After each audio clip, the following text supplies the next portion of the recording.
Nous nous souvenons des paroles de Jésus à ses premiers disciples, particulièrement à l'apôtre Pierre. « Viens, suis-moi ».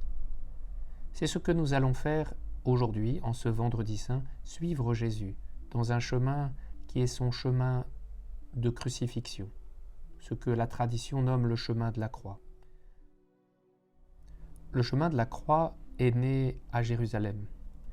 Ce sont les pèlerins qui ont désiré suivre la Via Crucis, suivre Jésus parce qu'ils étaient là, dans ces lieux où lui-même avait porté sa croix, où il avait offert sa vie pour nous. Nous allons le faire chacun et chacune d'entre nous, individuellement ou en famille. Je vous propose cette année de pouvoir l'illustrer par ces très belles fresques que nous pouvons retrouver dans l'église paroissiale d'Autrèche. Ce sont ces images très belles, très simples, qui vont illustrer ce que notre imagination a besoin de voir, ce que notre cœur a besoin de ressentir. Quelle fresque! Pilate et Jésus sont face à face. Pilate a le visage fermé et sévère, la main levée, il condamne le Seigneur Jésus. Lui, le Christ, alors qu'il est outragé, qu'il est humilié, a un visage paisible, la tête levée vers le ciel, et son regard semble aussi tourné vers nous, nous qui le regardons, nous qui le contemplons. Comment juger de sa vie? Comment juger des autres? Comment juger des événements qui nous arrivent? Nous voyons bien que cette première station nous emmène très loin, très profondément. Eh bien, que nous puissions méditer et méditer encore pendant ces jours de la Passion. À nouveau deux personnages, deux visages. À droite, un homme désarticulé. Sa tête ne semble pas attachée à son tronc. Il est comme démembré, alors que Jésus semble porter avec une légèreté étonnante la croix qui est pourtant bien lourde, puisque ce sont les péchés du monde que le Christ porte. Il est déjà dans une position de crucifié, et sa paix nous donne une clé extraordinaire pour voir comment notre cœur peut porter au quotidien des souffrances lourdes que nous puissions porter bien évidemment. C'est si nécessaire. La souffrance de ceux qui sont malades, la souffrance de ceux qui les soignent, l'épuisement et la fatigue de beaucoup de nos contemporains en ce moment de confinement. On semble apercevoir des larmes couler sur le visage de Jésus. C'est la première chute. Il est à terre et il est accablé. Cela semble incompréhensible. Comment Dieu en son Fils peut-il être écrasé par le poids de ce qu'il porte? Les commentateurs nous renvoient très souvent à notre propre capacité de chute. C'est nous qui sommes à terre. C'est nous qui sommes abaissés et que le Seigneur vient rejoindre par sa passion. Que nous puissions ne pas craindre de donner au Seigneur les lieux où nous ne pouvons pas nous relever, où nous ne savons pas, où nous n'avons pas encore trouvé la manière de nous remettre debout, d'être pleinement vivants. Jésus rencontre Marie. Ils sont liés l'un à l'autre. Leur proximité est plus qu'une proximité physique. C'est une union des âmes. Le personnage qui est derrière est figé. Il est presque transparent. Il disparaît tant l'intensité de la scène entre Marie et Jésus est profonde. Jésus est tendu vers sa mère et la mère est penchée vers son fils. Cette compassion de Marie transpire dans les traits de l'artiste, que nous puissions nous-mêmes demander à la Vierge d'avoir cette tendre compassion envers ceux qui nous sont dévoilés par la providence ou par notre vie dans leur souffrance. Que nous puissions non pas nous substituer à eux, ils continueront de porter leur croix, mais que nous puissions comme alléger leur fardeau, en leur manifestant notre sollicitude fraternelle et notre prière. Sur cette station, on voudrait s'arrêter.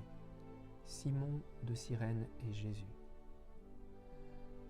L'actualité de l'épidémie que nous vivons nous dévoile autour de nous des centaines, des milliers, des millions de Simon de Cyrène qui viennent en aide à ceux qui sont surchargés, accablés, isolés. Que ce soit quelqu'un qui prend des nouvelles, que ce soit quelqu'un qui fait de la couture, que ce soit quelqu'un qui rend service, que ce soit quelqu'un qui fasse les courses, et vous avez encore mieux que moi toute la liste litanique de tout ce que les hommes d'aujourd'hui portent pour leurs semblables, et parfois, et la plupart du temps, des semblables qu'ils ne connaissaient pas. Quelque chose va changer dans le futur de notre monde parce que des hommes et des femmes inconnus les uns des autres se sont retrouvés ensemble. Simon de Cyrène fait partie de ces inconnus dont maintenant nous pouvons voir le visage et connaître le nom. Que nous puissions rendre grâce au Seigneur pour tous les Simons de Cyrène d'aujourd'hui, car ils sont si nombreux qu'on ne peut les compter. Il y a de la tendresse dans cette représentation. L'attitude extrêmement délicate de Véronique et le geste peu assuré de Jésus semblent manifester son épuisement.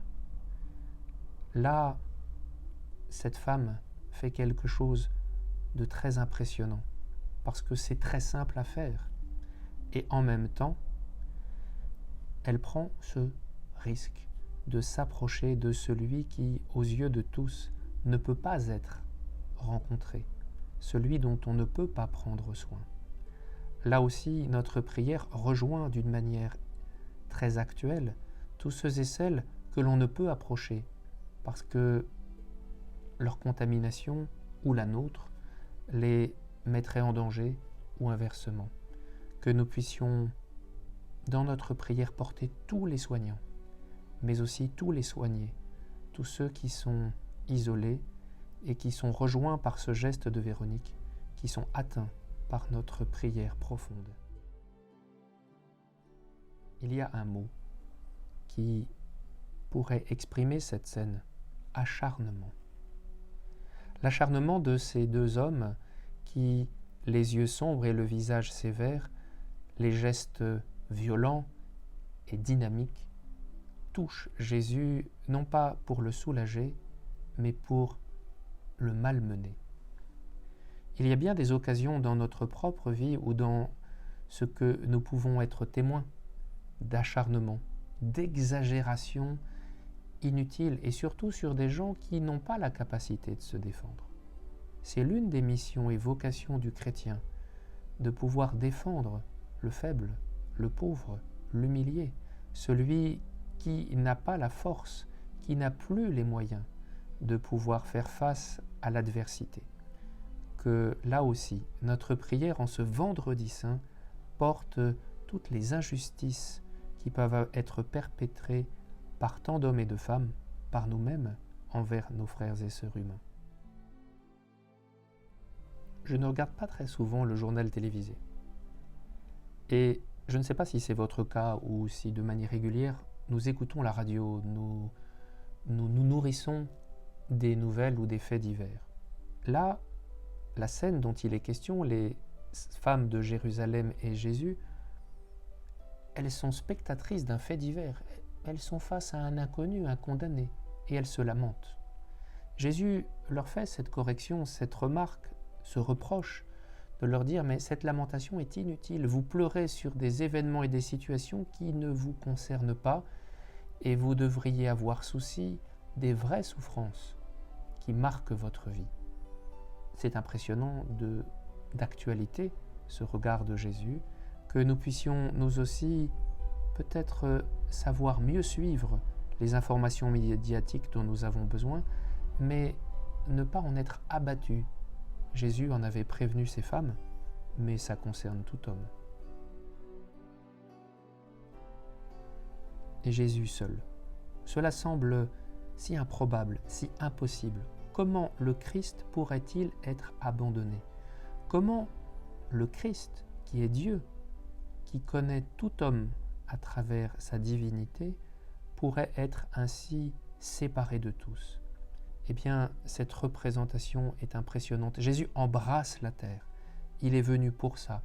Il est venu s'abaisser jusque là où moi je suis tombé, pour me rejoindre là où moi je ne peux pas me relever, pour toucher les blessures ou là où moi je suis blessé. Alors, regardons dans le silence cette admirable image et trouvons la place où nous devons être avec Jésus. Le choix de l'artiste est étonnant. Jésus est dépouillé non pas de son vêtement, mais de sa peau. Ces deux hommes ressemblent plus à des bouchers qu'à des bourreaux. Et Jésus a revêtu notre humanité. Nous nous souvenons de cette parole de saint Paul. C'est peut-être cette méditation que celui qui a dessiné cette fresque nous manifeste. Que nous puissions voir à quel point Jésus s'est dépouillé, s'est abaissé, est apparu à nu devant nous pour nous montrer que nous n'avons aucune crainte. Nous pouvons nous présenter devant le Seigneur tel que nous sommes, avec nos qualités, mais surtout nous souvenant de cette très belle parole de Jésus à sainte Faustine qui lui disait « Mais je t'ai tout donné, Seigneur ». Et Jésus lui a répondu « Non, Faustine, tu ne m'as pas tout donné, tu ne m'as pas donné ta misère ».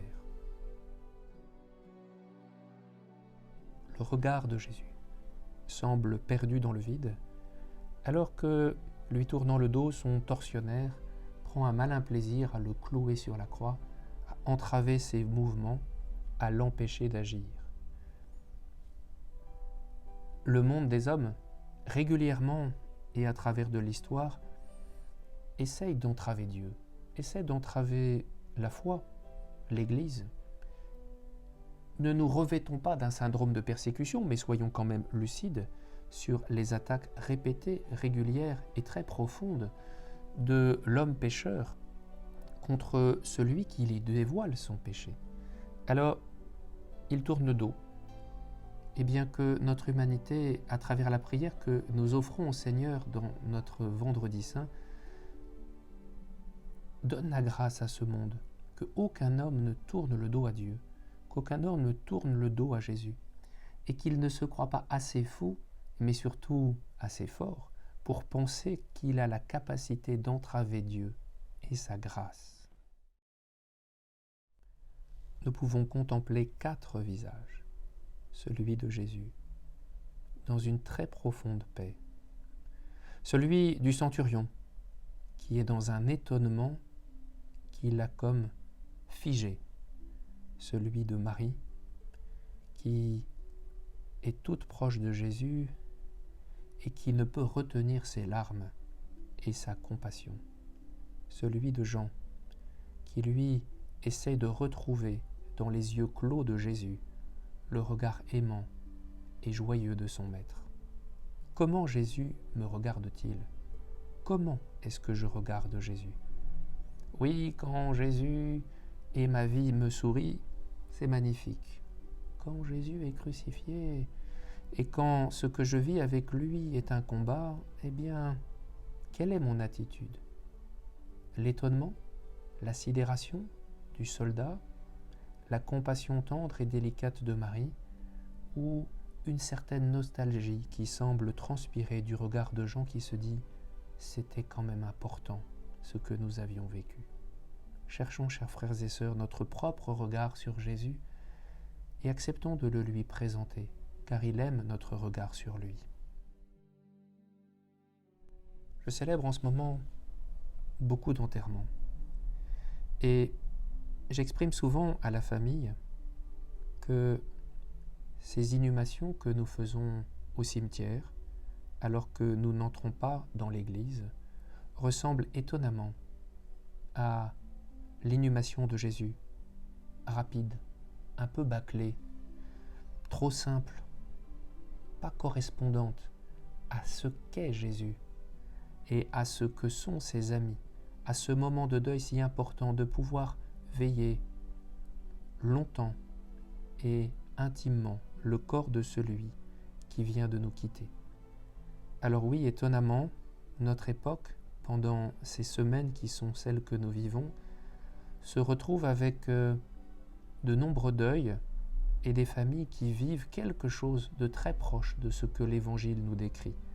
Puissions-nous non pas seulement leur manifester en leur montrant qu'ils vivent quelque chose de semblable, mais que nous puissions avoir les paroles, les gestes, chacun et chacune d'entre nous, ces compassions à distance, mais concrètes, qui permettent de soulager la peine de ceux qui ne peuvent faire pleinement le deuil de celui qu'elles aiment. Tout est accompli.